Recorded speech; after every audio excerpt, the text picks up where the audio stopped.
where the mind is without fear and the head is held high, where knowledge is free.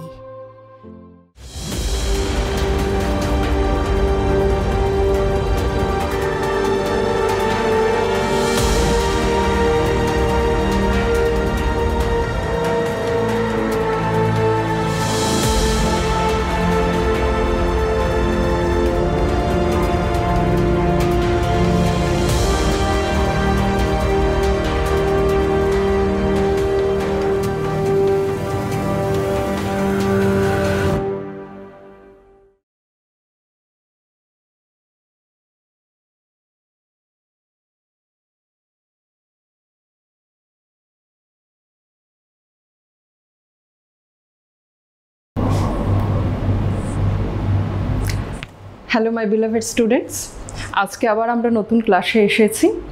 আমি Barlow বালিকা উচ্চ বিদ্যালয়ে পদার্থবিজ্ঞানের শিক্ষিকা প্রেরণা ব্যানার্জি।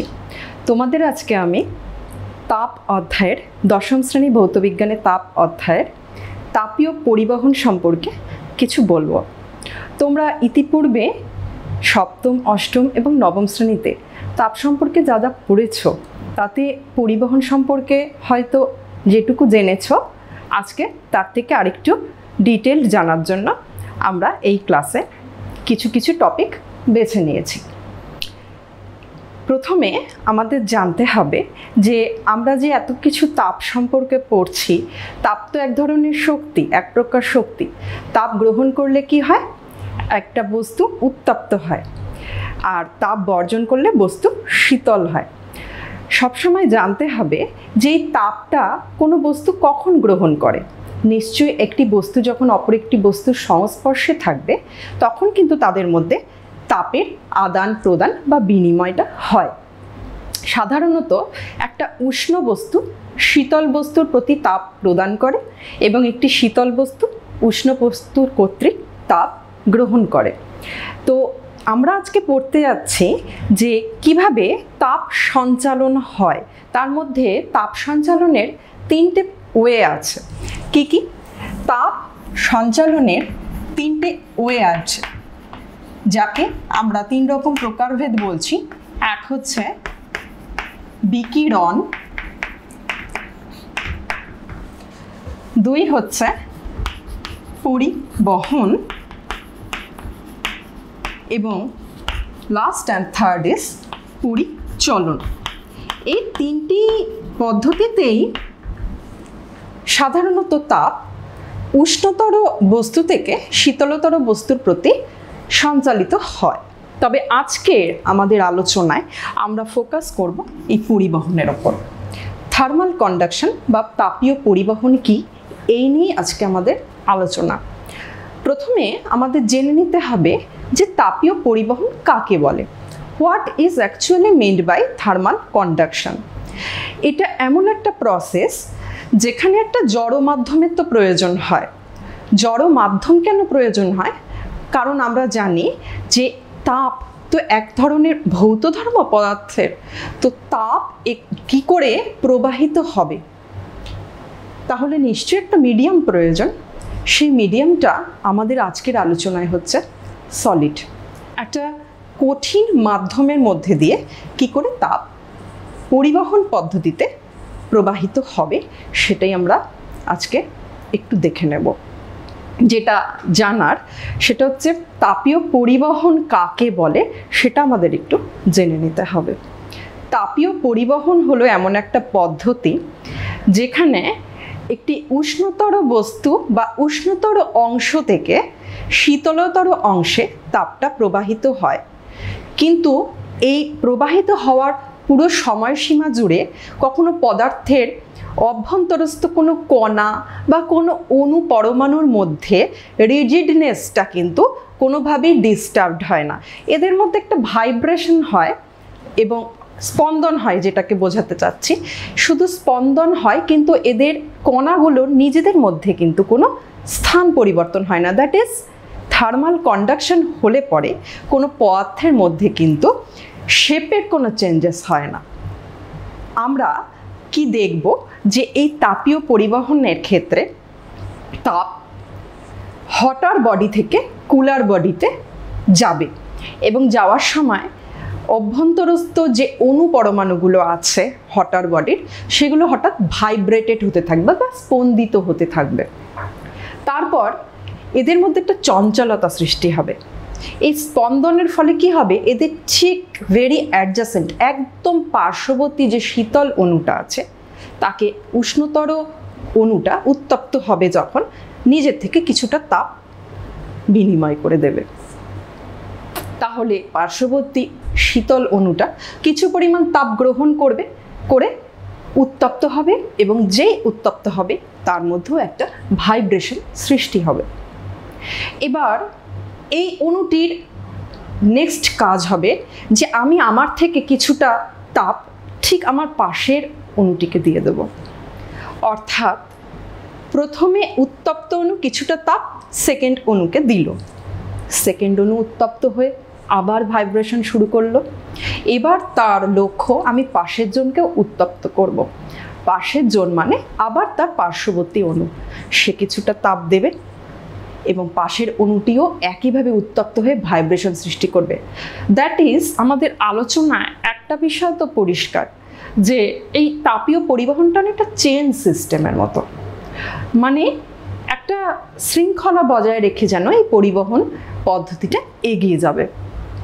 কি হয়, যখন অণুপরমাণুগুলোর মধ্যে স্পন্দন সৃষ্টি হয় না, তখন ওদের মধ্যে না একটা থার্মাল এনার্জি ক্রিয়েটেড হয়, একটা তাপীয় শক্তি এদের মধ্যে এরা অনুভব করে, সেটাকে অণুপরমাণুর গতিশক্তিও বলা যেতে পারে আর কি, যার কারণে এই স্পন্দন হয়। এবং আফটার অল এই বিষয়টা পরিবহনে সহায়ক হয়। কার পরিবহন? তাপের পরিবহন। তো আমরা কি করব, এই তাপীয় পরিবহন সম্পর্কে আমরা প্রচুর গল্প পড়লাম। এবার আমরা না একটু ভাববো যে আমাদের ডেইলি লাইফে আমরা কিভাবে তাপের পরিবহন সংক্রান্ত নানা রকম অনেক ঘটনা নোটিস করি। আমরা হয়তো অতটা মানে স্থূলভাবে ভাবি না, কিন্তু আমাদের কমন সেন্স এটাই বলে যে কোন একটা বস্তু উত্তপ্ত হয় এবং কোন বস্তুটা শীতল, সে ফারাকটুকু কিন্তু আমরা ছোট থেকেই করতে শিখেছি। কিন্তু এর ভিতরের ইন্টারনাল ফিজিক্স থিওরিটা কি, সেটাই আমরা জানব। এবং জানার জন্য আমরা কি করব, এবার কয়েকটা উদাহরণ জেনে নেব। আমরা কয়েকটা স্লাইড দেখি, চলো। দেখো স্টুডেন্টসরা, এখানে আমরা কি দেখাচ্ছি, এতক্ষণ আমরা যে আলোচনাটা করলাম, heat transfer means by which energy moves from hotter body to cooler body. এখানে আমরা মেকানিজমটা দেখলাম, এতক্ষণ যে আলোচনা করলাম কত রকম পদ্ধতিতে তাপটা প্রবাহিত হয় বা বিনিময় হয়। তো 3 রকম পদ্ধতি বলে দিয়েছে, বিকিরণ, পরিবহন এবং পরিচলন। এবার একবার দেখো, আমরা দেখে নিই যে আমাদের নেক্সট কি বলছে। দেখো এখানে 3টে পদ্ধতি উল্লেখ করে দিয়েছে। অলরেডি তাপীয় পরিবহন কাকে বলে এই সংক্রান্ত আমি তোমাদেরকে বলেছি। এখানে দেখো রে ডায়াগ্রাম দিয়ে দেখিয়েও দিল। এই ছোট ছোট মলিকিউলগুলো তোমরা দেখতে পাচ্ছ, দেখো ভাইব্রেটেড হচ্ছে, এখানে হিট দেওয়া হচ্ছে। এটা একটা আয়রন রড মনে করো, মেটালিক রড তুমি ভাবতে পারো। আয়রন রডটা আমরা জাস্ট আলোচনার জন্য বললাম, কারণ আয়রন ইজ এ মেটাল। আর মেটালিক রডই তুমি নিলে, এক প্রান্ত উত্তপ্ত করলে লটস অফ ভাইব্রেশন ক্রিয়েটেড হলো। এগুলো অণুপরমাণু, এবং এটা ভাইব্রেট হতে হতে চেন ওয়াইজ পার্শ্ববর্তী অণুগুলোকে ভাইব্রেট করতে করতে হটার পার্ট থেকে কুলার পার্টে টেম্পারেচারটাকে পাস করলো, বাড়ালো, হিটটাকে ট্রান্সফার করলো, এবং অটোমেটিক্যালি পুরো রডটা কি হলো, হিটেড হলো।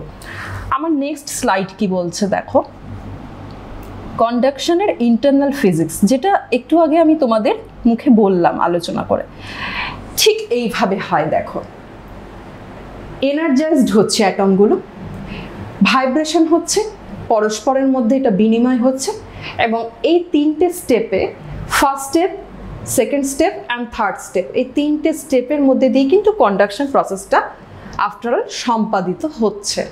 ফার্স্ট কেস কি, হিটিং, সেকেন্ড কেস কি, vibration and energy creation, next হচ্ছে ট্রান্সফার। আমার নেক্সট স্লাইড কি বলছে, ভাইব্রেশন অফ মলিকিউলস। দেখো কিভাবে ভাইব্রেট করছে। রেড থেকে ব্লু পার্টে আমি বুঝিয়ে দিচ্ছি যে হটার মলিকিউল থেকে পুরোটাই কুলার মলিকিউলে যখন গেল, ব্লুটা আমি কুলার পার্ট বোঝাচ্ছি, রেডটা আমি হটার পার্ট বোঝাচ্ছি। দিস ইজ মাই ফায়ার, এখান দিয়ে হিট যাচ্ছে, পুরোটাই দেখো রেড করে দিয়েছি মিন্স এটা বুঝিয়েছি যে তাপটা পুরোটাই ভাইব্রেটেড হয়ে গেছে যখন হটার পার্ট থেকে পার্শ্ববর্তী সকল অণুকে হিটেড করে ফেলেছে। আচ্ছা, এরপর আমরা কি করব? আমরা এরপর দেখে নিই, আমাদের নেক্সট স্লাইড বলছে চেইন ট্রান্সফার। একটু আগে বললাম না, এটা একটা অ্যানিমেশন। দেখো কি হয় জানো, এই দেখো এখানে হিট, মনে করে this is my first molecule of hotter body. উষ্ণতর অংশের উত্তপ্ত হচ্ছে যে অণুটি ফার্স্ট অণু, এনাকে কনসিডার করো। পার্শ্ববর্তী অণুকে একটু হিট দিল, তিনি পাশে দিলেন, এই চেইন ওয়াইজ হিটিং ট্রান্সফার হচ্ছে, যার জন্য একটু আগে আমি বলেছিলাম চেইন রিঅ্যাকশন। এটা জাস্ট একটা অ্যানিমেশন। দেখো এরপর কি বলছে, আমরা এত কিছু বলছি, এগুলো সবই আমাদের বইয়ের তথ্যমূলক কথা। এবার আমরা ইন্টারেস্টেড একটা ল্যাবরেটরি এক্সপেরিমেন্ট দেখব। এটা দেখো কি বলছে, একটা রড নিয়েছে, ওয়ান এন্ডে হিট করছে, কিছু দূরত্ব পর পর কয়েকটা পিনকে এরা সেট করে রেখেছিল। আমি আর একবার দেখাচ্ছি তোমাদেরকে, এটা একটু থামিয়ে দেখাতে হবে ভিডিওটা স্টপ করে। এখানে দেখো কি দেখা যাচ্ছে, একটা রড নিয়েছি, তাতে কিছু দূরত্ব অন্তর অন্তর এগুলো এক একটা নিডল, এগুলোকে না একটু মোম দিয়ে আমি স্টাক করে রেখেছি, আটকে রেখেছি রডের ওপর। কেন রেখেছি? কারণ আমার লক্ষ্য হলো আমি এই রডটাকে উত্তপ্ত করব এবং উত্তপ্ত করার ফলে এর মধ্যে কি চেঞ্জেস হয় সেটা নোটিস করব। আমি কি করব? আমি স্টার্ট করব হিট দিতে। এই দেখো বার্নার দিয়ে তুমি হিট দিচ্ছ, তাপটা পরিবাহিত হচ্ছে বলে এই পিনগুলো খুলে পড়ে যাচ্ছে। কেন? তার কারণ হচ্ছে এই রডের থ্রুতে যখন তাপ এগোচ্ছে পরিবাহিত হয়ে, মোমটাকে গলিয়ে দিচ্ছে।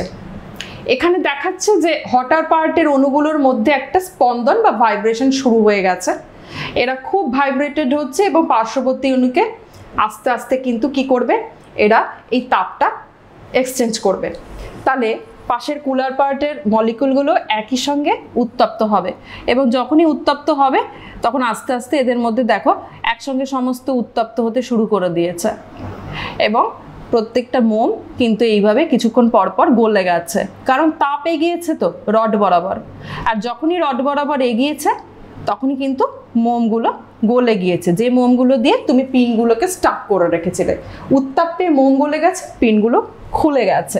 এখানে এই প্রসেসটাই দেখানো হয়েছে অ্যাকচুয়ালি, যে একটু একটু করে পিনগুলো খুলে যাচ্ছে।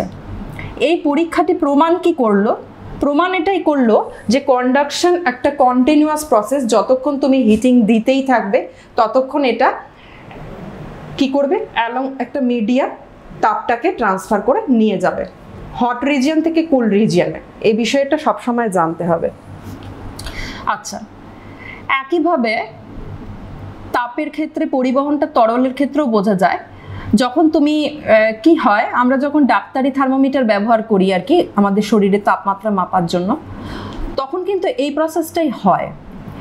কি হয়, আমরা যখন মাপতে যাই আমাদের গায়ের টেম্পারেচার কত, তখন আমাদের শরীর উত্তপ্ত থাকে, আমরা সাসপেক্টেড যে আমাদের জ্বর হয়েছে, সেজন্য আমরা থার্মোমিটারটা কি করি, আমাদের শরীরের মধ্যে স্পর্শ করাই এবং আমাদের শরীর থেকে তাপ যখনই থার্মোমিটার গ্রহণ করে তখনই কি হয়, থার্মোমিটারের মধ্যে আমরা জানি পারদ ব্যবহার করা হয়। আগের দিন আমরা জেনেছিলাম পারদের তাপীয় প্রসারণটাকে এখানে ইউজ করা হয়।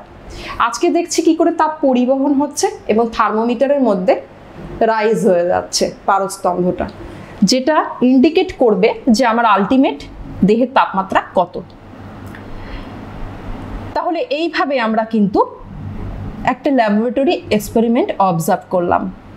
এবার দেখো কি বলেছে, পরিবহনের কিছু শর্ত আছে, যে শর্তগুলো অবশ্যই মেনটেন্ড হতে হবে তাপীয় পরিবহন বুঝতে হলে। প্রথম কথা হচ্ছে, তাপটা পরিবহন যখন হবে তখন তো একটা বস্তু থেকে অন্য বস্তুতে পরিবাহিত হবে। যার জন্য আমাকে বুঝেই নিতে হবে যে the two object must be touching each other. পরস্পরের সংস্পর্শে থাকলে তখনই তাপের বিনিময় মানে কি বলবো, গ্রহণ এবং বর্জন যে বিনিময় প্রথা সেটা সম্ভব। Next point is there should be some difference in temperature of the two objects, obviously, কারণ আমরা তো বলেইছি যে একটা পার্ট উষ্ণতর হবে, সেখান থেকে তাপ পরিবাহিত হয়ে শীতলতর অংশে সঞ্চালিত হবে। তাহলে অবশ্যই আমাকে বুঝে নিতেই হবে হটার পার্ট আছে যখন হায়ার টেম্পারেচার, সেখান থেকে তাপ পরিবাহিত হবে to lower temperature, that is cooler বডিতে। And next is heat transfers from object at a higher temperature to the other which is at low temperature. যেটা আমাদের এই তিনটে কন্ডিশন যদি ভালো মতো করে শর্ত ঠিকঠাক করে মান্যতা পায়, তাহলে কিন্তু থার্মাল কন্ডাকশন বা তাপের পরিবহন এই বিষয়টা ফিজিক্যালি এবং প্র্যাকটিক্যালি সম্পাদিত হবে। আমরা কিছু প্র্যাকটিক্যাল এক্সাম্পল পড়ব থার্মাল কন্ডাকশনের। আমরা ভীষণ রকমভাবে চোখে দেখি, কেন হয়, কিভাবে হয়, এগুলো ভাবনার জন্য আমাকে একটা নতুন ওয়ার্ড জানতে হবে এই চ্যাপ্টারে, যে পরিবাহী কাকে বলে। মনে হচ্ছে তোমরা অষ্টম শ্রেণীতে পরিবাহী সম্পর্কে অল্প কিছু তো জেনেছ। পরিবাহী কাকে বলছে? এই যে অধ্যায়টা আজকে আমরা পড়ছি না, যে পাঠটা তাপীয় পরিবহন, এই পুরো ব্যবস্থাটার জন্য আমরা বলেছি যে একটা মাধ্যম প্রয়োজন। অ্যাকচুয়ালি মাধ্যম, কোন মাধ্যমে তাপটা পরিবাহিত হবে, এই তাপটাকে কে হোল্ড করবে, কে ক্যাচ করবে, কে দেবে, এই পুরো বিষয়টার মধ্যেই কিন্তু এই শব্দটা একটা ইম্পর্টেন্ট রোল প্লে করে। যে পরিবাহী কাকে বলে? পরিবাহী হচ্ছে সেই বস্তু যা তাপ গ্রহণ করে অপরকে সেটা বিনিময় করতে সাহায্য করতে পারে, তাকে বলা হয় পরিবাহী। দ্যাট ইজ, এটা কিসের জন্য এসেনশিয়াল? হিটটাকে ফ্লো হতে এটা সহায়তা করে। তাহলে পরিবাহীকে বলা হয় কন্ডাক্টর। আমাদের এই পরিবাহী কত প্রকারের হয়? আমাদের এই প্রকৃতিতে সব কিছুরই দুটো টাইপ হয়, একটা হচ্ছে উত্তম, একটা হচ্ছে কিছুটা কম। এর মাঝামাঝিটা নিয়ে আমরা আলোচনা করছি না। তাহলে পরিবাহী দুই প্রকার আমরা জানবো, একটা হচ্ছে গুড কন্ডাক্টর, যাকে বলছে উত্তম পরিবাহী। তোমাদের যে রেফারেন্স বই ফলো করো তাতে এটা সুপরিবাহীও লেখা হয়, বা সুপরিবাহী বলে এটাকে ব্যাখ্যা করা হয়েছে। And the last one is bad conductor. Bad conductor মানে হচ্ছে অন্তরক বা তাপের কুপরিবাহী, তোমাদের বইয়ে বলা আছে ব্যাড কন্ডাক্টর। এটা পেলাম গুড কন্ডাক্টর। আচ্ছা, আমাকে জানতে হবে কেন গুড, কেন ব্যাড। শব্দেই লুকিয়ে আছে পজিটিভ অ্যান্ড নেগেটিভ ওয়ার্ড। তাহলে আমরা কিছুটা ধারণা করতে পারি কেন গুড কন্ডাক্টর আর কেন ব্যাড কন্ডাক্টর। গুড কন্ডাক্টর কাকে বলে এবং ব্যাড কন্ডাক্টর কাকে বলে সেটা বোঝার আগে তোমাকে একটু জেনে নিতে হবে যে আমাদের প্রকৃতিতে যত তাপীয় পরিবহনের খুব পরিচিত উদাহরণগুলো আমরা পাই, তার থেকে আমরা পরিবাহী কোনগুলো সেগুলো আগে একটু যদি ইন্ডিকেট করতে পারি, একটু যদি বুঝে নিতে পারি, তাহলে চলো আমরা একটা স্লাইড দেখি। ছবিতে দেখো কি দেখতে পাচ্ছ, একটা পার্ক। আমরা প্রায়ই ঘুরতে যাই, তাই না? এই পার্কে কিন্তু এরকম আয়রন চেয়ার আমরা দেখতে পাই, রোদের মধ্যে রাখা আছে। ধরো তুমি কিন্তু বসার সাহস করতে পারবে না, কারণ জানো তুমি এটা দীর্ঘক্ষণ রোদে রাখার জন্য উত্তপ্ত হয়েছে। তোমার কমন সেন্স এটাই বলে যে এখানে যদি আমরা বসতে যাই তাহলে কিন্তু আমরা গরম অনুভব করব। একটা জিনিস খেয়াল করে দেখো, এই চেয়ারের সব পার্টে কিন্তু আয়রন নয়। এখানে হাতলগুলো আয়রন, হোয়ারাস এটা কিন্তু উডেন বডি। দ্যাট ইজ, তোমার সেন্স কিন্তু খুব এ ব্যাপারে পরিষ্কার যে কোন পার্টটা স্পর্শ করলে তুমি বেশি উত্তাপ অনুভব করবে। তুমি জানো যে এখানে লোহার হাতলে হাত দিলে তুমি ছ্যাঁকা খাবে, হোয়ারাস তুমি এই উডেন পার্টে তোমার বই বা কিছু ব্যাগ তুমি যদিও বা রাখো, যদিও বা তোমার আঙুল এখানে স্পর্শ হয়, তুমি কি একই পরিমাণ গরম অনুভব করবে বা উত্তাপ অনুভব করবে যতটা এই লোহার হাতলে অনুভব করেছো? নিশ্চয়ই নয়। নেক্সট একটা পার্ট দেখো, এগুলো আমাদের পরিচিত উদাহরণ। কি দেখতে পাচ্ছ? দেখো নেক্সট পার্টে আমি চলে যাচ্ছি।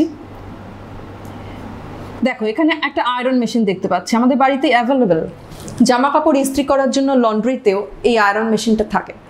যখন এটা দিয়ে জামা কাপড় ইস্ত্রি করা হয় তখন তুমি এখানে কখনো স্পর্শ করার সাহসও দেখিও না, কারণ অনেক সময় কি হয়, এগুলো ইলেকট্রিক্যাল হয়। যদিও এখানে আমি দেখাচ্ছি না ইলেকট্রিক ব্যাপারটা এখানে এই মুহূর্তে, এখানে আমি এটাই কনসিডার করছি যে এটা গরম হয়ে আছে এবং এই অবস্থায় আমি এটা আয়রন করছি। তুমি স্পর্শ করলে কি হবে? ভীষণ ছাকা খাবে। কেন? তার কারণ তুমি জানো যে এটাকে গরম করা হয়েছে এবং এটা স্পর্শ করলে তোমার ছ্যাঁকা লাগবে, তোমার হাত ঠান্ডা, এটা গরম। কাজেই তুমি যখন স্পর্শ করবে, পরিবহন পদ্ধতিতে এর কি টেন্ডেন্সি হবে নিজের কিছুটা তাপ তোমার শরীরে দিয়ে দেওয়া। সেটা কার থ্রুতে আসবে? তোমার আঙুলের থ্রুতে, তোমার হাতে পুরো করতলটাই কিন্তু তুমি ছ্যাঁকা খেয়ে যাবে। তাহলে এগুলো সবই হচ্ছে আমাদের তাপীয় পরিবহনের পরিচিত উদাহরণ। এগুলো আমরা জানি, কিন্তু এগুলোর ভিতরের ইন্টারনাল ফিজিক্সটা একটু আগে বর্ণনা তোমাদের করেইছি যে কি কি হয়। এবারে দেখো, এত কিছু তো আমরা বুঝে গেলাম, কি হাত দিলে ছ্যাঁকা লাগবে বা কি হাত দিলে গরম লাগবে। এবার আমরা একটু দেখে নেব, এতক্ষণ আমরা কন্ডাক্টর সম্পর্কে কিছু বললাম, কয়েকটা কন্ডাক্টর দেখি চলো। আমরা তো কন্ডাক্টর গুড অ্যান্ড ব্যাড দুরকম দেখেছি। এখানে দেখো একটা তালিকা দেখাচ্ছি, কোনগুলোকে গুড কন্ডাক্টর বলছে, কোনগুলোকে পুয়ার কন্ডাক্টর বলছে। প্রথমে জেনে নিই চলো গুড কন্ডাক্টর কাকে বলছে। এই তালিকাটায় আমরা আবার ফিরবো, তার আগে আমরা অন্য তালিকাতেই যাচ্ছি। প্রথমে আমরা জেনে নিই গুড কন্ডাক্টর কাকে বলছে। গুড কন্ডাক্টর হচ্ছে যে সকল পরিবাহী তাপের পরিবহনে সহায়তা করে, অর্থাৎ যে সকল পরিবাহীর মধ্যে দিয়ে তাপ সহজেই পরিবাহিত হতে পারে। ছবিটা কি দেখছো দেখো ভালো করে।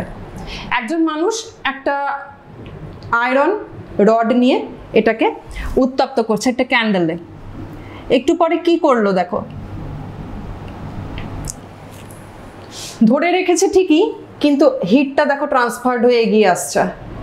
যেই আঙুলের কাছে গরম ছ্যাঁকা লাগলো, লোকটি কি হলো, হাত থেকে এটা ফেলে দিল।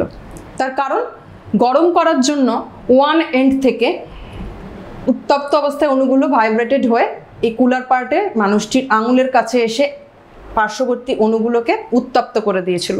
ফলে তিনি আর ধরে রাখতে পারেননি, এটা গরম লেগেছে, উনি ছ্যাঁকা লেগেছে ছেড়ে দিয়েছেন।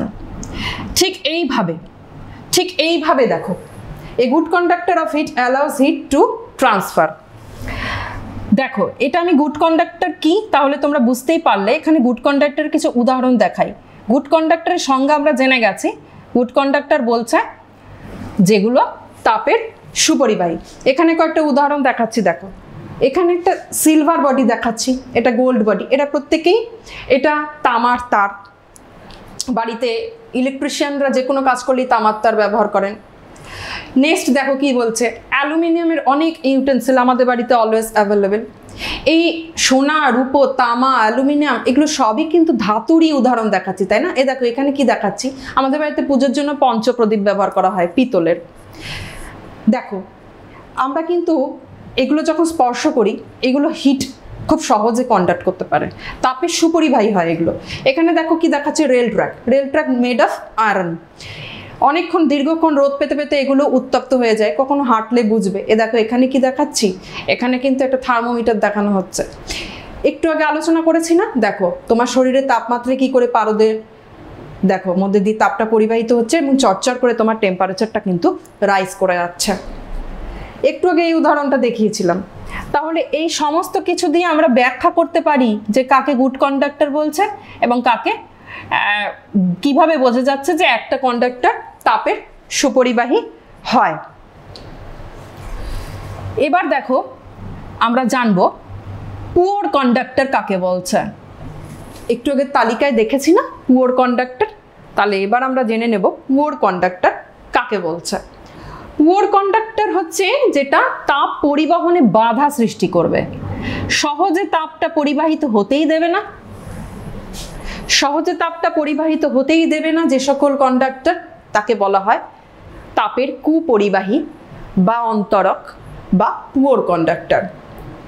এরা যে তাপ পরিবহন করবে না তা কিন্তু নয়, এদের তাপ পরিবহন ক্ষমতা বা তাপ পরিবহন করার প্রবণতা থাকে না, অতটা কম হয়, লো হয়, লিটল। দেখো পুয়ার কন্ডাক্টরের আমি তোমাদের এখানে একটা ছবি দেখাই। এখানে কি দেখতে পাচ্ছ দেখো তো, একটা কাঠকে গরম করছো। কাঠটা পুড়তে অনেকটা সময় নাই, কিন্তু এটা আমরা দেখেছি যে খড়িতে যখন আমরা বাড়িতে রান্না করি উনুনে, তোমাদের বাড়িতে কখনো জানলে দেখবে এটা খড়িটা কিন্তু জ্বলতে অনেকটাই সময় লাগে, এবং যত সময় লাগে আর কি তুমি অপর প্রান্তে হাত দিলে গরম বোধ ততটা করবে না। এই পুয়ার কন্ডাক্টরের ক্ষেত্রে কি হয়, এখানেও তো পরিবাহী মাত্রেই তো মলিকিউল থাকবে, এদের মধ্যে না ভাইব্রেশনটা অতটা প্রকট নয় যে পাশের জনকে যে ভাইব্রেটেড করে হঠাৎ করে দেবে, সে টেন্ডেন্সিটা এদের কম। এখানে কিছু উদাহরণ দেখতে পাচ্ছি। গুড কন্ডাক্টর জানলে জেনে নেবে গুড কন্ডাক্টরের ঠিক বিপরীত ধর্মী হচ্ছে আমার পুয়ার কন্ডাক্টর। গুড কন্ডাক্টরের যা যা উদাহরণ বা যা যা ধর্ম, পুয়ার কন্ডাক্টরের ঠিক উল্টো। গুড কন্ডাক্টর সব কিছু ভালোভাবে পরিবাহিত করবে তাপের, এভরিথিং তোমায় সহায়তা করবে, তাপটা পরিবাহিত হতে দেবে। পুয়ার কন্ডাক্টর দেবে না। এখানে পুয়ার কন্ডাক্টরের উদাহরণ দেখাচ্ছি, দেখো দেখতে পাচ্ছ একটা স্কুল বাড়ি, মাথার উপর অ্যাসবেস্টসের টিন। কেন দিয়েছে জানো? গরমটাকে নিয়ন্ত্রণ করার জন্য। কারণ অ্যাসবেস্টস হচ্ছে পুয়ার কন্ডাক্টর বা তাপের কুপরিবাহী, অতটা তাপ ধরে রাখতে পারে না। ফলত রুফিংয়ের জন্য কিন্তু আমরা এগুলো চুজ করি। নেক্সট দেখো কি বলছে, কর্ক, একটা বোতলের মাথায় মুখে আর কি কর্কের ছিপ, তোমরা এই যে দেখতে পাচ্ছ এটা কর্ক। কর্ক হচ্ছে one type of poor conductor. এখানে দেখো তুমি একটা কাঠের বেঞ্চ রেখে দিয়েছ, কাঠের বেঞ্চটা ততটা গরম অনুভব কিন্তু তুমি করতে পারবে না। হবে না গরম তা নয়, গরম হবে ঠিকই, তাপ কিছুটা ক্যাচিং করবে, কিন্তু সেটা কম। দেখো কি হয়, একটা লোহার চেয়ারের থেকে কিন্তু অনেক বেটার। আমরা শীতকালে কত গরম লেপ তোষক শুকোতে দিই। এখানে দেখো উল দেখতে পাচ্ছ, কটন উল, এগুলো কিন্তু তাপের কুপরিবাহী। শীতকালে সোয়েটার পরো কেন? কারণ এগুলো গরম রাখতে পারে বা সেরকমভাবে তাপটা করতে পারে না। এখানে দেখো একটা কাঁচের বয়াম দেখতে পাচ্ছ, কাঁচ কিন্তু তাপের কুপরিবাহী। এখানে দেখো কাঁচের জারে আমি একটা পিকল দেখাচ্ছি, জ্যাম। এই কাঁচ টাচ এগুলো সবই কিন্তু পুয়ার কন্ডাক্টরেরই উদাহরণ। দেখো এখানে একটা হরলিক্সের শিশি দেখাচ্ছে, আমাদের বাড়িতে অ্যাভেলেবেল। যে কোনো কাঁচ কিন্তু তুমি রোদে রেখে দাও, ফেটে যাবে না, কারণ কাঁচ তাপের কুপরিবাহী। আচ্ছা, এবার আমরা দেখে নেব কিছু ডেইলি লাইফ গুড আর ব্যাড কন্ডাক্টের উদাহরণ। দেখো এখানে কি দেখতে পাচ্ছ, গরম চায়ের কাপের মধ্যে চামচ ডুবিয়ে রেখেছ। বেশ গরম কাপ, তুমি চামচ দিয়ে চিনিটা স্টারিং করছো। চামচের যে পোর্শনটা, ওভাল পোর্শনটা গরম চায়ে ডুবে আছে, সেখান থেকে হিট কিন্তু ট্রান্সফার্ড হয়ে এখানে চামচের এই এন্ডে চলে আসবে। যখন তুমি স্পর্শ করতে যাবে তখন কিন্তু খুব গরম বোধ তুমি করবে, কারণ চামচ হচ্ছে যে মেটাল দিয়ে মেড, সে মেটাল হচ্ছে তাপে সুপরিবাহী।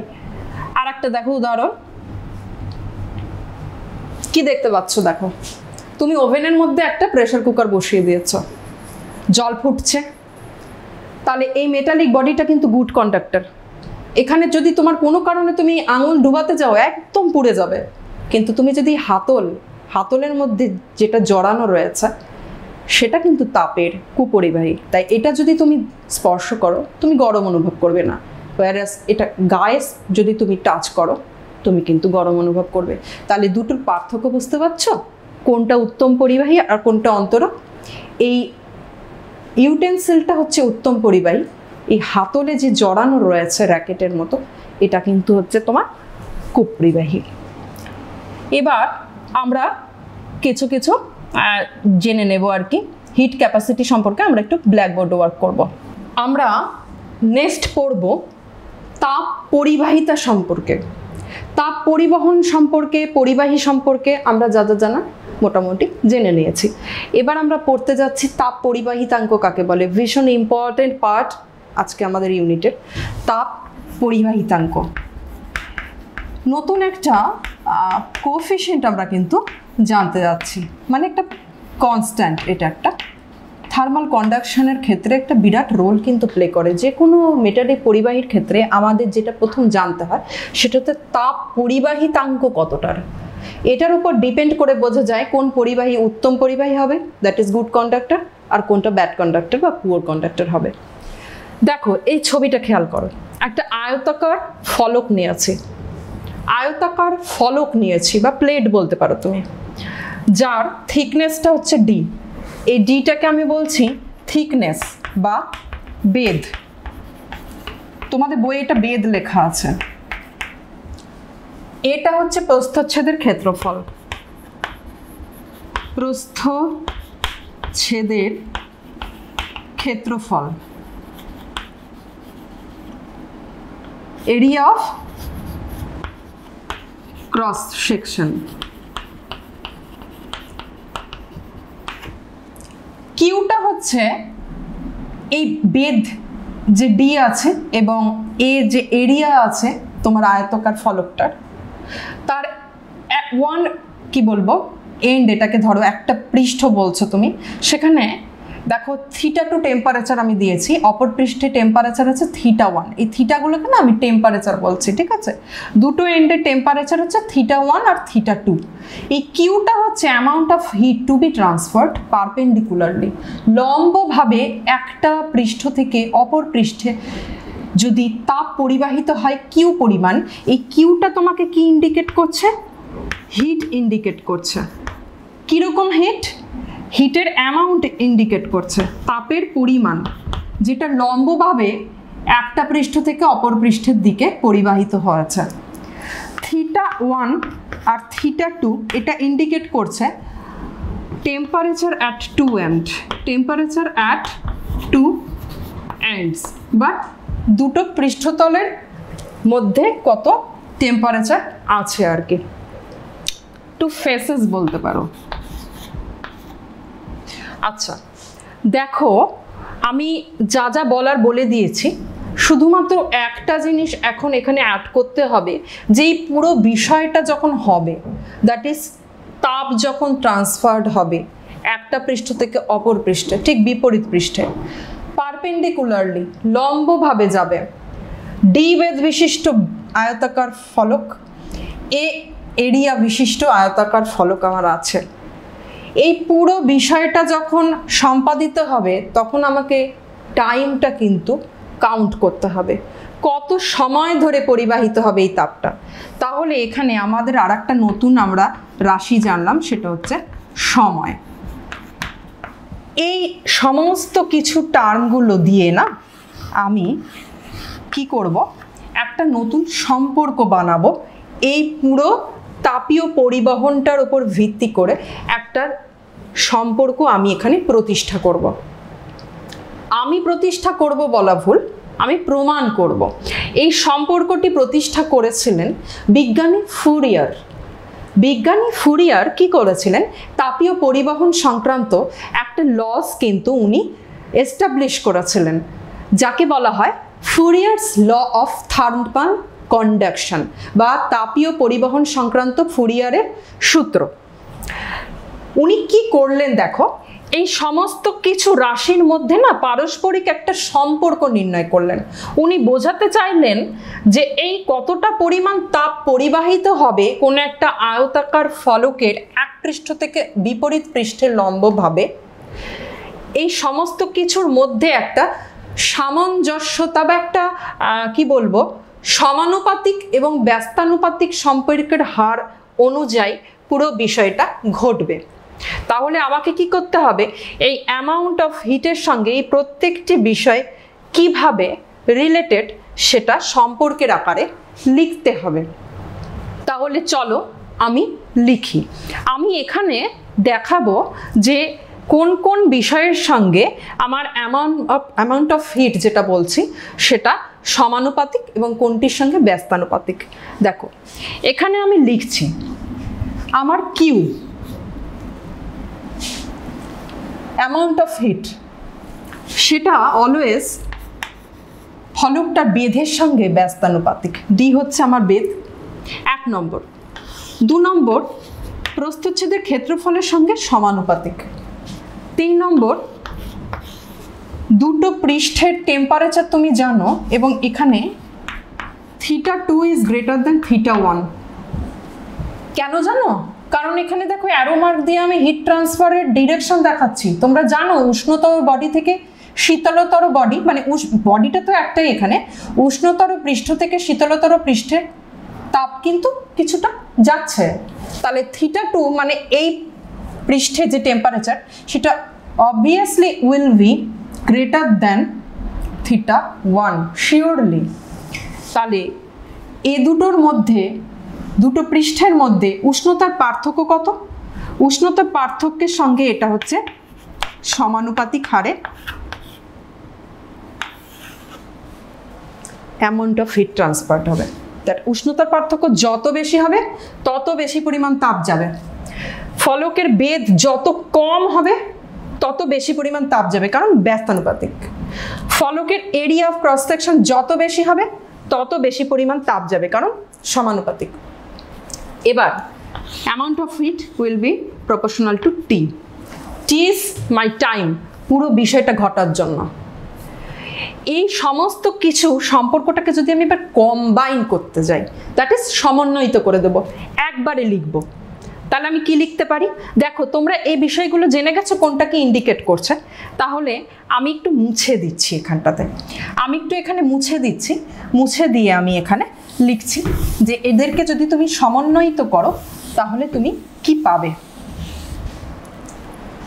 আচ্ছা, তুমি এখানে কিন্তু জেনে গেছো এই θ2 মাইনাস θ1টা হচ্ছে আমার উষ্ণতার পার্থক্য। এখানে আমি লিখে দিচ্ছি এটা হচ্ছে চেঞ্জ ইন টেম্পারেচার।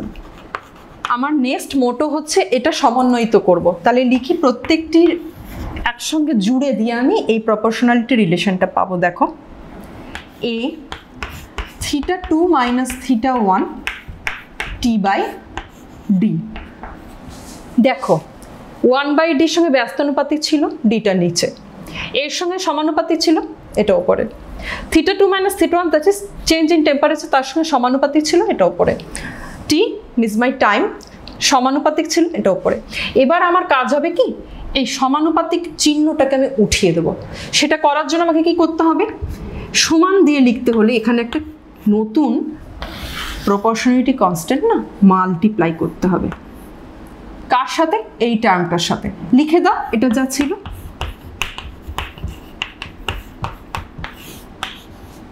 তাহলে কিউ ইকুয়াল টু তুমি কত পেলে না, পেলে Q equal to K A θ2 minus θ1 T/D। This is my Fourier's law of thermal induction. তাপীয় পরিবহন সংক্রান্ত বিজ্ঞানী ফুরিয়ার যে সম্পর্ক প্রতিষ্ঠা করেছিলেন তার ম্যাথমেটিক্যাল এক্সপ্রেশন হচ্ছে এটা। এবার আমাকে কি করতে হবে, এই কেটা যে প্রপোর্শনালিটি কনস্ট্যান্ট বলছি না, সমানুপাতিক ধ্রুবক, এটাই অ্যাকচুয়ালি হচ্ছে তাপ পরিবাহিতাঙ্ক বা তাপীয় পরিবাহিতাঙ্ক একে বলা হয়। এই কেটাকে বলা হয় তাপীয় পরিবাহিতাঙ্ক, থার্মাল কন্ডাক্টিভিটি। এবার আমি এই ম্যাথমেটিক্যাল এক্সপ্রেশন থেকে কেটাকে আলাদা করে লিখব। সেটা লেখার জন্য আমাকে কি করতে হবে, আমি এখানে এই রিলেশনটা মুছে দিচ্ছি। দেখো আমি এখানে লিখছি, এখান থেকে আমি পেয়ে যাব K will be equal to QD divided by A of θ2 minus θ1 into T। ঠিক আছে, এবার আমার কাজ হবে কেটাকে ডিফাইন করা, সংজ্ঞায়িত করব। সেটা করার জন্য আমাকে কি করতে হবে, আমি না প্রত্যেকটা ভ্যালুগুলোকে না একক ধরবো। দ্যাট ইজ ডিটাকে মনে করব 1, এটাকে মনে করব 1, মানে এই যে আয়তাকার ফলক এর বেধটাকে ধরবো একক, এরিয়া অফ ক্রস সেকশনটাকে ধরবো একক, টেম্পারেচার ডিফারেন্স এটাকেও ধরবো আমরা 1 ডিগ্রি বা একক, টিটাকে ধরবো 1 সেকেন্ড। এই সমস্ত 1 1 1 1 এগুলো না আমি এই ফর্মুলায় সাবস্টিটিউট করে দেবো, দ্যাট ইজ বসিয়ে দেব। তাহলে আমি কি পাবো বলো তো, তাহলে আমি কি পাবো, এই সমস্ত কিছু যদি 1 বসিয়ে দিই তাহলে কিন্তু আমি যেটা পাবো, দেখো আমি এখানে কন্টিনিউয়েশন করছি, তাহলে আমি কি পাবো, তাহলে আমি পাবো K will be equal to Q into 1 into 1 into 1 into 1, that is K will be equal to Q. কত কতটা পরিমাণ তাপ প্রবাহিত হবে সমস্ত কিছু একক কনসিডার করলে, একক পরিমাণ কনসিডার করলে সেটাই আমরা পেয়ে গেলাম তাপের পরিবাহিতাঙ্ক। তাহলে এটাকে আমরা ফিজিক্যালি ডিফাইন করতে চাই, আমাকে কি করতে হবে? আমি এটাকে এবার সংজ্ঞায়িত করতে যাচ্ছি। তাহলে দেখো এই সূত্র থেকে তুমি এখানে তাকিয়ে কিন্তু সংজ্ঞাটা বুঝতে পারবে। একক বেধ বিশিষ্ট এবং একক প্রস্থচ্ছেদের ক্ষেত্রফল বিশিষ্ট কোনো আয়তাকার ফলকের উভয় পৃষ্ঠের মধ্যে যদি উষ্ণতার পার্থক্য একক হয়, তবে উষ্ণতার স্থিতাবস্থায় সেই ফলকের একটি পৃষ্ঠ থেকে অপর পৃষ্ঠে লম্বভাবে তাপ পরিবাহিত হতে যদি একক পরিমাণ সময় লাগে, তাহলে যে পরিমাণ তাপ প্রবাহিত হবে তাকেই বলা হবে তাপের পরিবাহিতাঙ্ক। আমি রিপিট করছি, একক বেধ এবং একক প্রস্থচ্ছেদের ক্ষেত্রফল বিশিষ্ট কোনো আয়তাকার ফলকের উভয় পৃষ্ঠে টেম্পারেচার ডিফারেন্স বা উষ্ণতা পার্থক্য একক বা 1 ডিগ্রি হলে উষ্ণতার স্থিতাবস্থায় একটি পৃষ্ঠ থেকে ঠিক বিপরীত পৃষ্ঠে লম্বভাবে একক সময় ধরে যে পরিমাণ তাপ পরিবাহিত হবে তাকেই বলা হয় তাপের পরিবাহিতাঙ্ক, যাকে আমি কে দিয়ে ইন্ডিকেট করেছি। তাহলে আমার যদি থার্মাল কন্ডাক্টিভিটির ভেরিয়েশন বোঝায়, একটা গুড কন্ডাক্টরের ক্ষেত্রে এটা অলওয়েজ 1 হবে।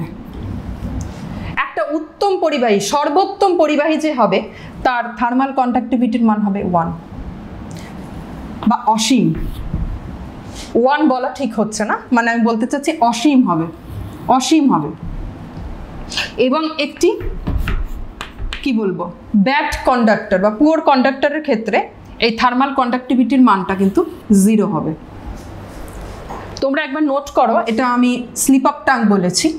উত্তম পরিবাহীর ক্ষেত্রে থার্মাল কন্ডাক্টিভিটিটা অসীম হবে, পুয়ার কন্ডাক্টরের ক্ষেত্রে থার্মাল কন্ডাক্টিভিটিটা 0 হবে। বাট বিজ্ঞানীরা বলেছেন practically this is not possible.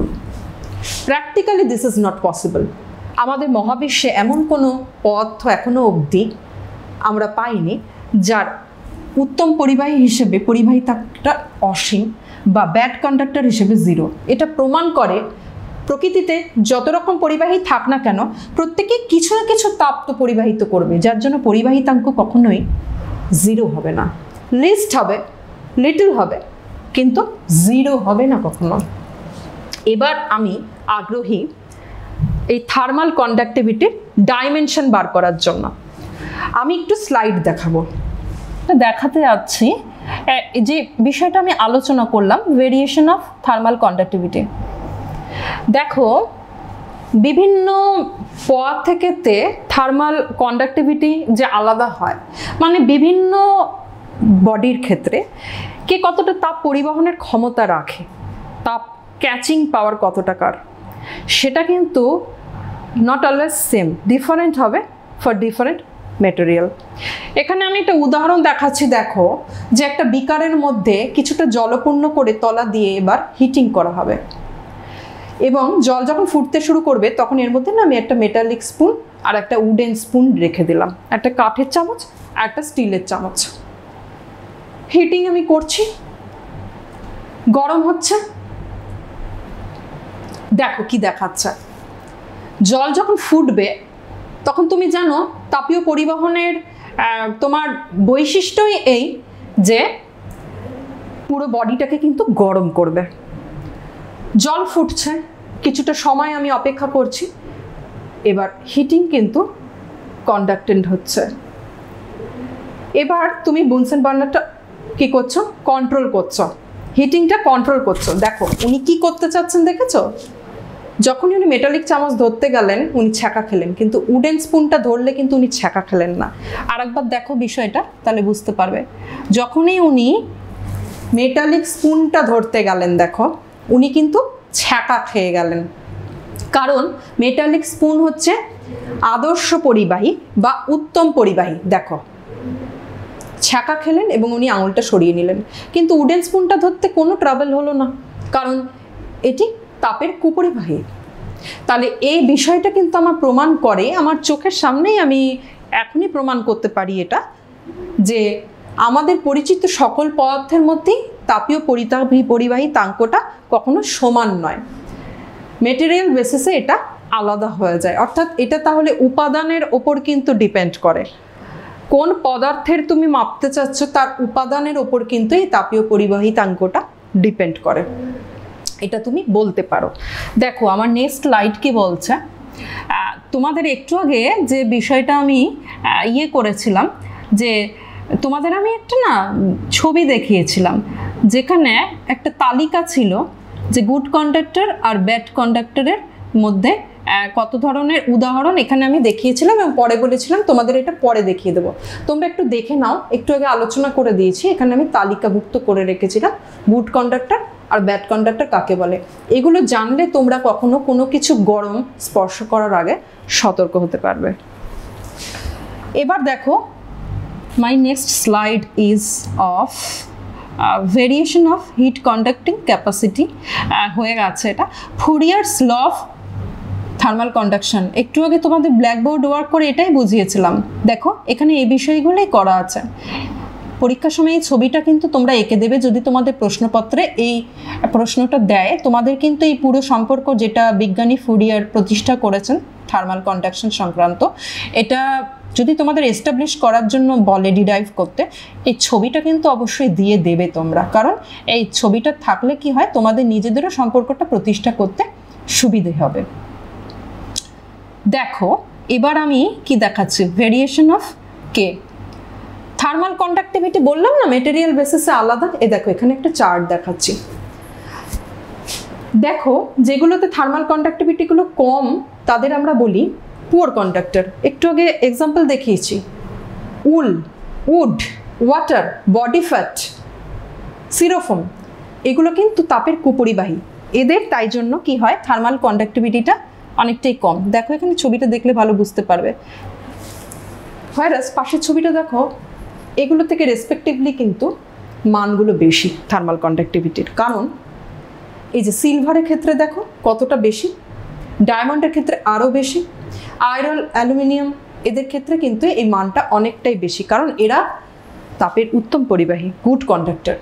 যত বেশি থার্মাল কন্ডাক্টিভিটি হবে বুঝেই নিতে হবে পরিবাহীটা গুড কন্ডাক্টর। একটু আগে তোমাদের বলেছিলাম এই বিষয়টা জেনে নিও যে আদর্শ পরিবাহীর ক্ষেত্রে কে কত হয় এবং একটি আদর্শ অপরিবাহীর ক্ষেত্রে কে এর মান কত হয়। অপরিবাহীর ক্ষেত্রে 0 আর আদর্শ পরিবাহীর ক্ষেত্রে এটা ইনফিনিটি, কিন্তু প্র্যাকটিক্যালি ইম্পসিবল। আচ্ছা এবার সরাসরি আমরা একটা নতুন পরীক্ষা দেখব, যেটাকে আমরা বলবো ইঞ্জেনহাউস এক্সপেরিমেন্ট। কি বলবো? ইঞ্জেনহাউস এক্সপেরিমেন্ট। বিজ্ঞানী কি প্রমাণ করতে চেয়েছিলেন? প্রমাণ করতে চেয়েছিলেন এটাই যে প্রত্যেকটি পদার্থের বা প্রত্যেকটি ধাতু বা অধাতু প্রত্যেকের ক্ষেত্রে তাপীয় পরিবহন ক্ষমতা বা তাপীয় পরিবাহিতাটা আলাদা। ছবিটা দেখো কি করেছে, এই ছবিটা কি বোঝাচ্ছে দেখো। বিজ্ঞানী যেটা করেছিলেন, আমরা পরীক্ষাটা তোমাদের পরে দেখাচ্ছি, একটা বাক্স নিয়েছিলেন আর 4টে রড নিয়েছেন, মেটালিক রড। তার মধ্যে একটা মেড অফ স্টিল, একটা মেড অফ আয়রন, একটা মেড অফ অ্যালুমিনিয়াম, একটা মেড অফ কপার। এই বড় বড় রডগুলো প্রত্যেকটি সমান লেন্থের আর সমান সাইজের, শেপ, সাইজ অ্যান্ড লেন্থ সবের ক্ষেত্রে ইউনিফর্ম, সুষম। কি করেছেন উনি? এই বক্সের নির্দিষ্ট দূরত্ব অন্তর সমান পরিমাণ গর্ত উনি করেছেন।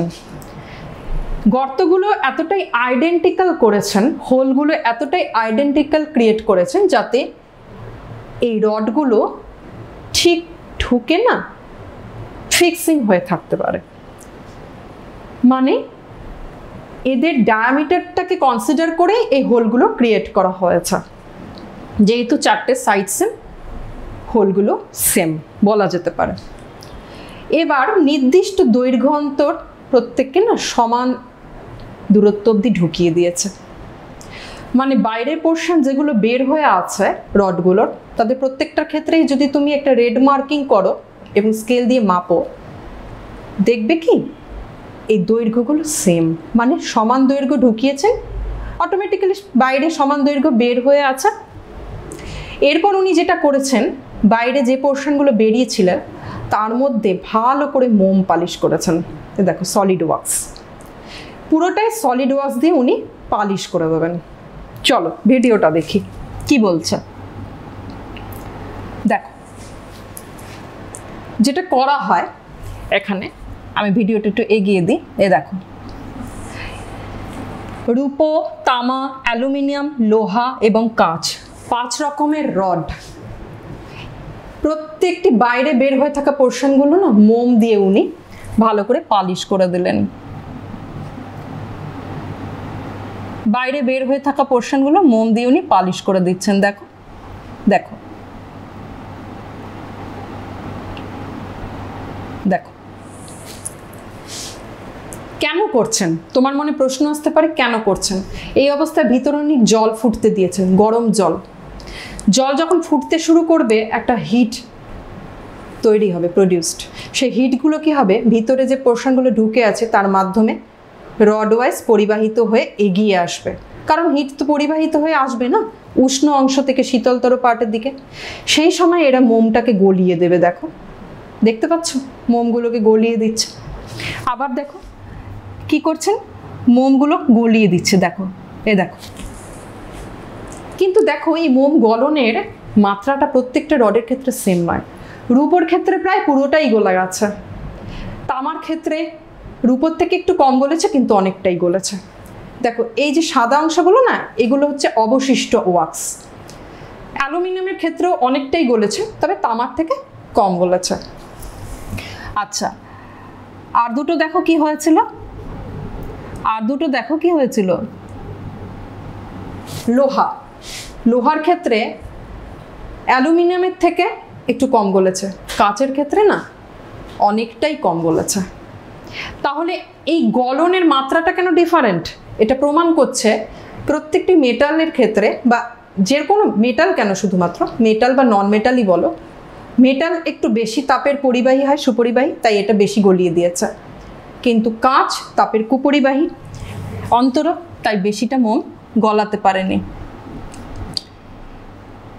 তাহলে এটাই প্রমাণ করলো রূপোর তাপের পরিবাহিতা সবচেয়ে বেশি, তারপর তামার, তারপর অ্যালুমিনিয়াম, তারপর লোহা, লাস্টলি কাঁচ।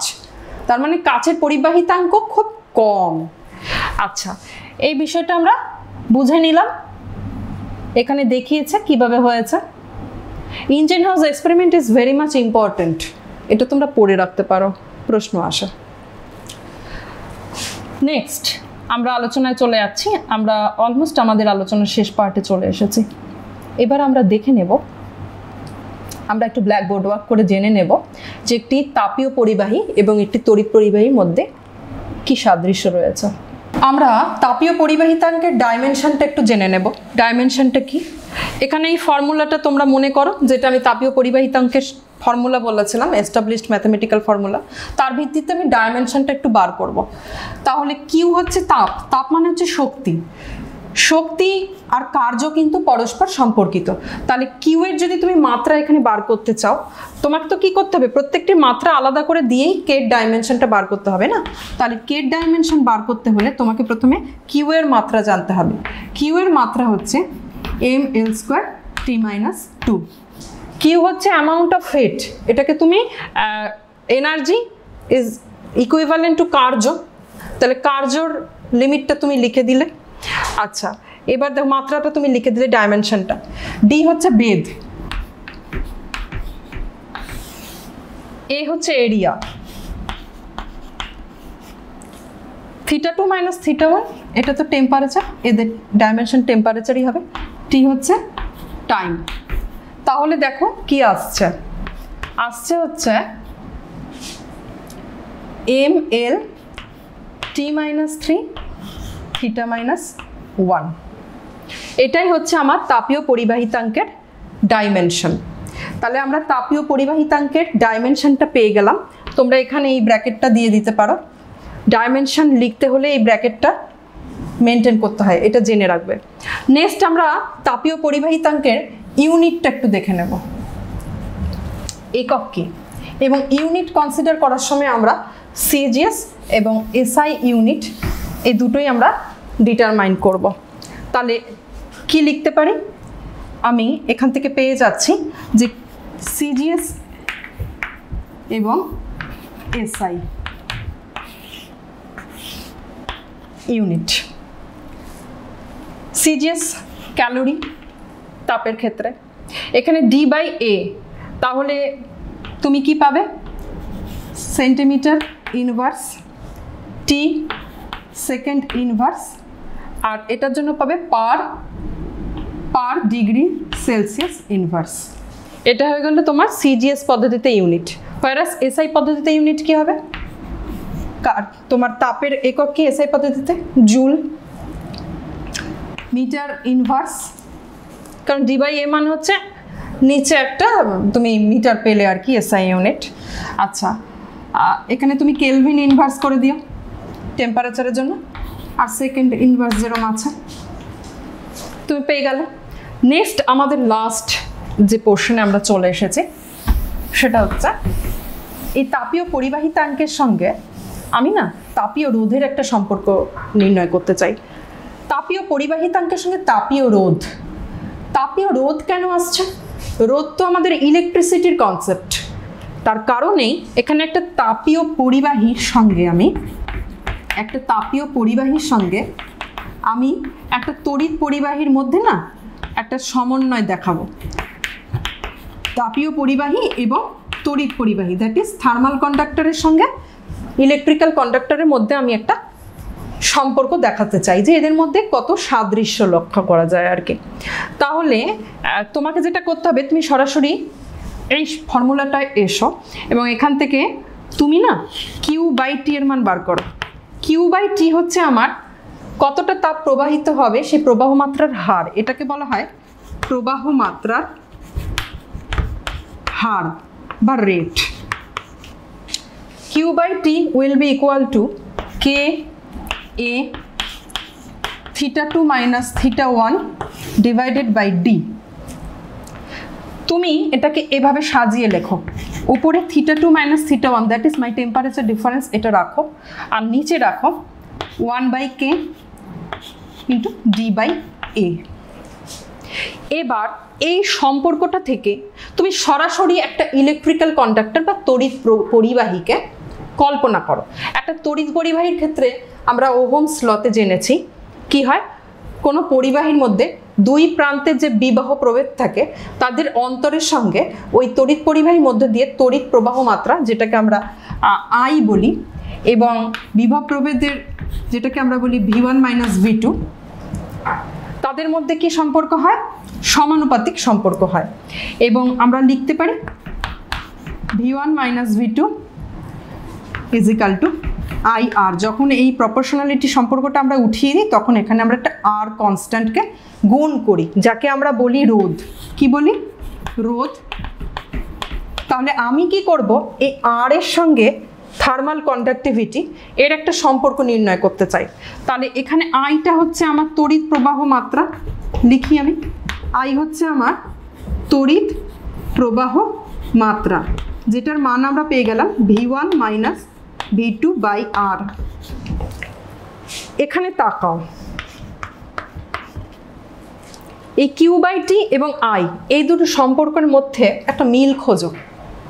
দেখো টেম্পারেচার ডিফারেন্সটা যেন মনে হচ্ছে এই বিভব প্রভেদের সঙ্গে সমন্বয় একটা লক্ষ্য করা যায়, যেন এই দুটোর মধ্যে একটা সাদৃশ্য পাওয়া যায়। তাহলে এই দুটো ভগ্নাংশকে যদি পরস্পরের সদৃশ্য আমরা বিচার করি তাহলে এদের হরটাও পরস্পরের সদৃশ্য হওয়া উচিত। তাহলে আমি এখানে আলাদা করে যদি লিখি যে θ2 minus θ1 by 1/K into D/A, এটা যদি সদৃশ্য হয় V1 মাইনাস V2/R এর সঙ্গে, তাহলে আমি একটা তড়িৎ পরিবাহী আর তাপীয় পরিবাহীর মধ্যে কি কি সাদৃশ্য পাচ্ছি। এক নম্বর, একটা তাপীয় পরিবাহীর ক্ষেত্রে টেম্পারেচার ডিফারেন্সটা একটা তড়িৎ পরিবাহীর ক্ষেত্রে বিভব প্রভেদের ডিফারেন্সের সঙ্গে কিছুটা মিল পাওয়া যায়। এক্ষেত্রেও কি হয়, তাপীয় পরিবাহীর ক্ষেত্রে উচ্চতর উষ্ণতা দ্যাট ইজ হায়ার টেম্পারেচার থেকে লোয়ার টেম্পারেচারে তাপ ট্রান্সফার্ড হয়। এক্ষেত্রেও উচ্চ বিভব থেকে নিম্ন বিভবে কিন্তু ট্রান্সফার্ড হয়। আচ্ছা, উভয় ক্ষেত্রেই পরিবাহীর দৈর্ঘ্যটা সঙ্গে কিন্তু এই তাপীয় প্রবাহ মাত্রা এবং তড়িৎ প্রবাহ মাত্রাটা সমানুপাতিক হয়। তাহলে এক এক করে আমরা দিয়ে দিতে পারি θ2 মাইনাস θ1 এর কার সঙ্গে v1 মাইনাস v2 সঙ্গে সামঞ্জস্যপূর্ণ। আচ্ছা, Q/T আর I উভয় পরিবাহী লেন্থের সঙ্গে ব্যস্তানুপাতে পরিবর্তিত হয়। উভয় পরিবাহী লেন্থের সঙ্গে ব্যস্তানুপাতে পরিবর্তিত হয়। আর একটা কি, Q/T এবং I উভয়ই তোমার এরিয়ার সঙ্গে সমানুপাতে পরিবর্তিত হয়। আর উভয়ের ক্ষেত্রেই উচ্চ বিভব থেকে নিম্ন বিভবে যেমন যাচ্ছে তড়িৎ পরিবাহীর ক্ষেত্রে, তাপীয় পরিবাহীর ক্ষেত্রে কি হচ্ছে, উচ্চ উষ্ণতা থেকে নিম্ন উষ্ণতায় যাচ্ছে। শুধু একটা জিনিস বলা বাকি রয়েছে, এগুলো সবই একরকম হয়ে গেছে। আমরা কি করব, এই আরটাকে এর সঙ্গে সমন্বয়িত করব। তাহলে আমরা লিখতে পারি এখান থেকে, দেখো আমি এই পোর্শনটা মিটিয়ে দিচ্ছি, এই পোর্শনটা আমি মিটিয়ে দিচ্ছি। এখানে কি পাচ্ছ দেখো, সোজাসুজি এই পোর্শন থেকে চলে এসো, এই দুটোকে আমরা সমান করতে চাচ্ছি। তাহলে R equal to 1/k into D/A। এই আরটাকে বলা হয় তাপীয় রোধ, আরটাকে বলা হয় তাপীয় রোধ বা থার্মাল রেজিস্ট্যান্স, যার মানটা হয় 1/k ইন্টু D/A এর সঙ্গে সমান। আবার যদি তুমি এটাকে আরটাকে তুমি রোধ টার্মে লেখো, রোধ টার্মে লেখো, তাহলে কিভাবে লিখতে পারবে, রো মানে হচ্ছে রোধাঙ্ক, রো মানে হচ্ছে রোধাঙ্ক, দ্যাট ইজ 1/r। রো মানে হচ্ছে রোধাঙ্ক, যাকে আমরা আর এর অনন্যক হিসেবে জানি। তাহলে যদি 1/r এর সঙ্গে তোমরা মিলিয়ে লিখতে যাও, তাহলে কি পাবে, 1/r ইকুয়াল টু, আমরা পেয়েছিলাম 1/r equal to k into A/D equal to rho. তাহলে এই টার্মের সঙ্গে তুমি কিন্তু পেয়ে গেলে, তাহলে থার্মাল রেজিস্টিভিটিটা তোমরা পেয়ে গেলে। যদি তুমি এইভাবে লিখতে যাও তাহলে আর হবে এর সঙ্গে সমানুপাতিক এবং রো কার সঙ্গে সমানুপাতিক হবে, 1/r দিয়ে যে টার্মটা তুমি পাবে তার সঙ্গে সমানুপাতিক হবে। আমাদের আলোচনা আজকে এটুকুই থাকলো। তোমাদের কি করতে হবে, বাড়িতে ভালো করে এগুলো প্র্যাকটিস করতে হবে। অনেক রকম সম্পর্ক আছে তো নিরূপণ করতে হয়, সেগুলো ভালো করে লিখে প্র্যাকটিস করবে। এবং এই তাপীয় পরিবাহীর সঙ্গে তড়িৎ পরিবাহীর মধ্যে কি কি সাদৃশ্য লক্ষ্য করা যায়, থার্মাল রেজিস্ট্যান্সটা কি করে বার করা যায়, থার্মাল রেজিস্টিভিটির মান কত হয়, ফোরিয়ার্স ল, এগুলো বাড়িতে ভালো করে ডিরাইভ করে করে প্র্যাকটিস করবে। আর তোমরা একটু বাড়িতে ভাবো, তোমাদের পরিচিত যা কিছু কন্ডাক্টর আছে, গুড অর ব্যাড, কোনটা কি, নিজেরা একটু ভেরিফাই করো। সবাই ভালো থেকো।